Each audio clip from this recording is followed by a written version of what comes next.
Welcome back to Autism Live. I'm so excited because joining us by Skype right now, we have the Chief Technology Officer and founder of Robokind, Richard Margolin, is joining us. Thank you so much for being with us. I'm already distracted because I'm so excited to see the robots in the background.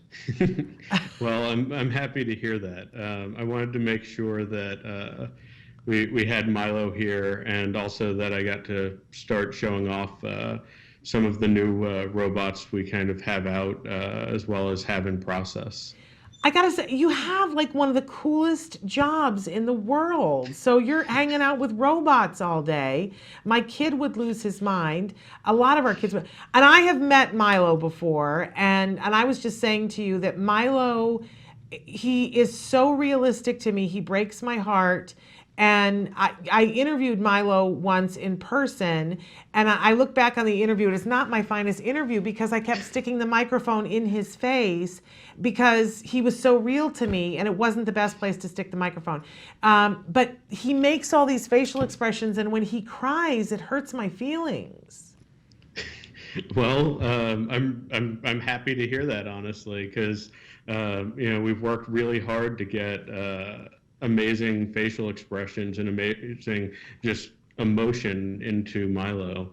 And as you know, we that's, I think, part of what makes him so powerful in his ability to connect with people and to teach emotions and social skills. And that's really one of the reasons why you're joining us today. And, we're a program called Autism Live, not a program Yeah. called Robots. But, robots are more and more being looked at as part of the solution of how if every single moment is a teaching opportunity to kids, why not use robots for children who are on the autism spectrum? They're really reinforcing to them. The kids are so focused and into it. And if there's an opportunity to have the robot do something that helps them to teach them skills that they need to learn, it just seems like this is really an exciting field to be in.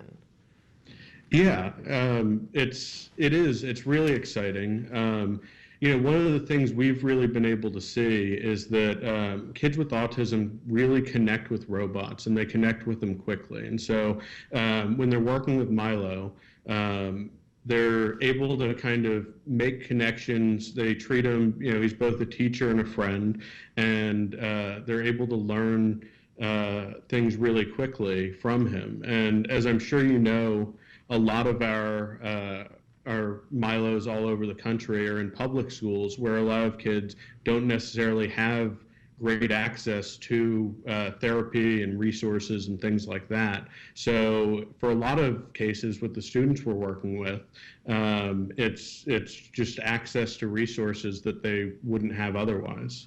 And the great thing about the robot is that it is accessible, and you're training it, and it can be trained to do different things. And robots don't get tired the way humans do, and they don't get frustrated the way humans do, and they're going to give a response that is exactly what we need it to be. It's really kind of an ingenious thing. But I'm so distracted by these guys that you have. I want to meet them. So because I see people back there that look different. These are people I have not met before. Can you talk to me a little bit about who's behind you? Sure, sure. So I'll reach back and grab a few of them. One of the things that I've really thought is important is in terms of kids we're working with, and I think it's important that these kids have something that represents them, that they can feel a little more connected to. And Milo does a good job, but there are students of color that need access to these technologies also.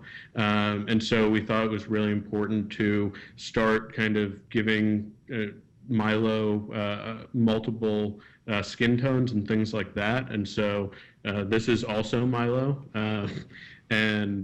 So they're all named Milo, but all the boys are Milo. Okay.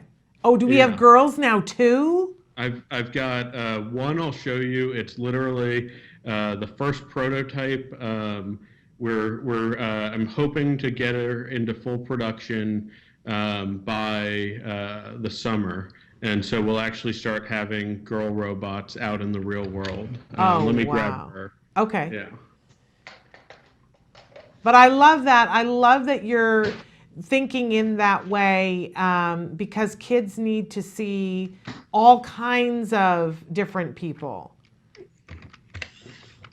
And so this is So, our girl. yeah, this is our girl.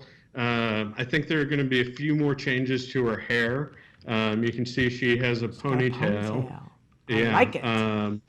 And her face is, I mean, it's similar, Yeah. but it's definitely a different robot, and she'll have a different voice as well. And what is Like her I said, name? I'm trying to figure that out. We've been tossing around a lot of names lately, and we were thinking maybe we should put it out there and let the world decide.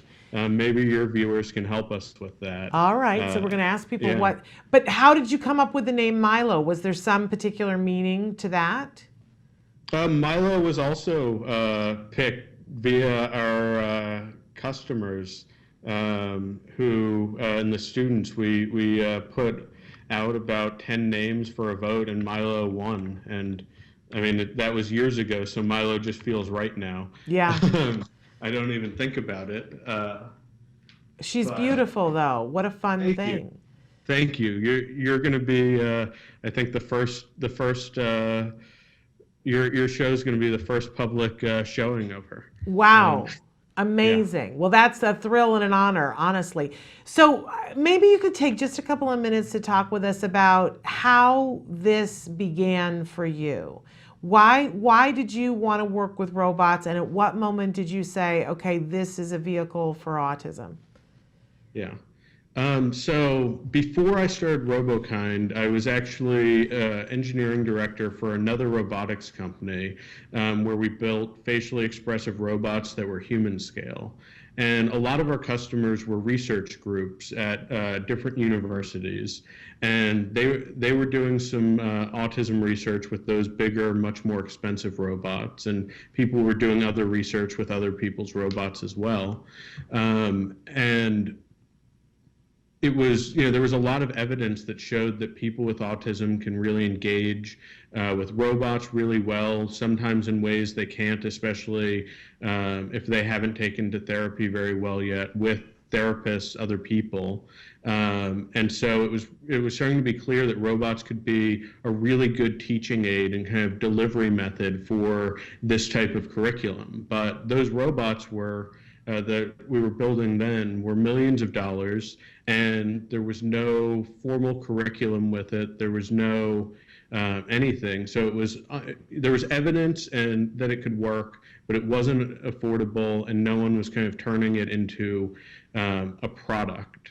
And when I say product, I guess what I really mean is, we have Milo, we have the robot, we have a full curriculum based on real evidence-based practices and research. We have kind of data collection and reporting so we can show how students are making progress and that students are making progress.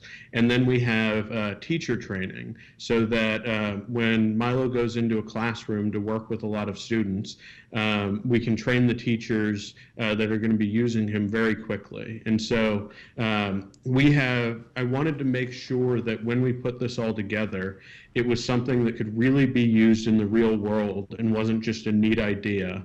And then that it was safe to be in classrooms with kids, durable enough to be in classrooms with kids, and was affordable for public schools, because that's still where most kids with autism are in public schools. And so if you're not making it price-wise available to them, then you're ignoring the majority of the population. Well, and this is a subject that's very near and dear to my heart, is making sure that we've started a whole new segment here on the show called Autism in the Classroom to make sure that teachers get access to training and to curriculum that will help them to educate our individuals who are in the autism classroom. And what we're seeing is that more and more kids that are used to be that, you got an autism diagnosis and that child went to a special day class, but we're seeing more and more students that are, if the teacher has the proper training, the student can go into a gen ed classroom, be fully included if they have a teacher who's passionate and wants to know about how to do good inclusion. So I love that you're making sure that not only is it affordable for classrooms, but that teachers get the training, because I think that that's a really important component. Talk a little bit about some of the different things in the curriculum that a teacher can use Milo for in the classroom. Sure. So I'll kind of run you through at a very high level what the different types of things we do with Milo in the curriculum.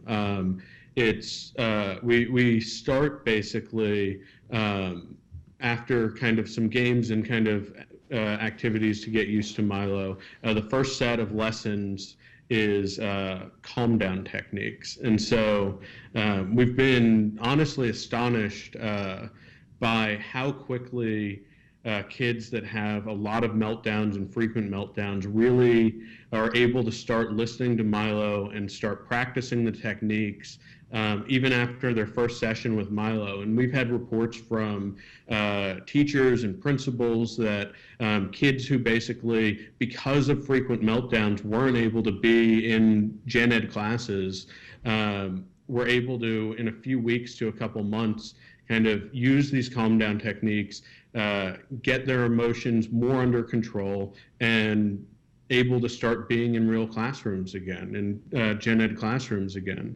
And so that's kind of where we start. And then we move into greetings and leave taking, so saying hi to people and bye to people. And I guess in terms of the way the lessons actually work, basically Milo talks any kind of lectures, I guess, and you can see Milo has a little screen on his chest, and we use the screen. We've developed about 1,300 icons that are basically flashcards to reinforce the things he's saying. He speaks slower than average to help kids with auditory processing issues absorb more of what he's saying. The flashcards on his chest are in sync, and we of course use a really consistent vocabulary.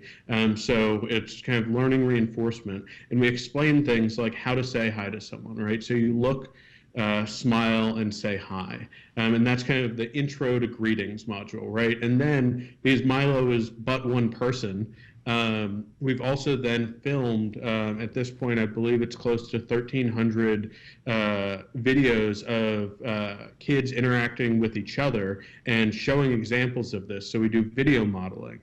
And so we show correct examples and incorrect examples, and then we quiz on it. And so that's kind of what these sessions look like in terms of greeting, leave taking, getting into a number of other activities like specific social situations, like attending birthday parties, like other people's birthday parties, attending your own birthday parties, opening gifts at your own birthday party, versus, say, for instance, that you don't get to at your friend's birthday party. And then we, of course, go into emotional lessons where we're both teaching basically process for identifying emotional expression in other people, and then how to kind of emote yourself, express your emotions better yourself. And so I know that's a lot. Ultimately, we have, at this point, I think we're at 134 lessons across 14 different topic modules, and we're always expanding that based on customer feedback and based on parent feedback and everything. And it's just so cool. And I think that's the part of it that we can't understate, how cool it is, because we always talk on this show about if it's not reinforcing then we're not going to get as far. And when you take something that is as reinforcing as he is, then everybody, I've been in the room with him, he commands attention, you know? Yeah. And honestly, if you find something that's that cool, the kids are so focused on it. A lot of times challenging behavior gets parked over to the side because they're so into the thing that they're into. Exactly. I would be remiss. We didn't ask you beforehand, but do we have anything that we can see Milo do? Can we do some of his facial expressions, or can you? Is there something you Sure. can show us Yeah, let me, so we can if geek out? yeah, if you want to see facial expressions, give me a sec. I will All hold right. And this while you're doing guy. that, I just want to say too, if there's a teacher who's watching, or if there's a principal or a school superintendent who's watching, you can reach out to robokindrobots.com. Yeah. Robokindrobots.com for more information. And when schools are requesting one, do they usually go through grant money, or are they finding it in their typical budget? Where do they usually have the money to do that? We're kind of all with our customers. It's a mix. We have people pulling it out of existing budget, and others who are doing special grants and things like that. We're also starting to work with some states directly to allocate more funds for direct reimbursement of the program as well, Amazing. and get kind of certified to really get more access and make it a lot easier for schools to receive these without having to get special grants and do a lot of paperwork. He's just so cute. You just So, want to pinch his cheek. yeah. Let me get Hi, him Milo. moving, and I'll talk over him maybe while he's making faces at us. Okay. Here. But because I know I've seen before, there's a whole sequence where you can see all the faces that he makes one by one. And I've been in the room where the kids start yelling out what emotion he's playing. Look at him. He's just so cute. Oh, look at this. Yeah. Oh, and now he's angry. Yeah. So, yeah, I mean, in terms of teachers, school administrators, special ed directors, they can reach out to us, and whatever their kind of budgeting looks like, we try and work with schools and just give as many students access and make it as kind of easy as possible based on what their funding model looks like. And I actually want to share, we now have an autism-specific website, just robots4autism.com. Okay. Robots, the number 4, autism.com. And that has lots of information for teachers in terms of how our program works, the types of support we give to teachers and training.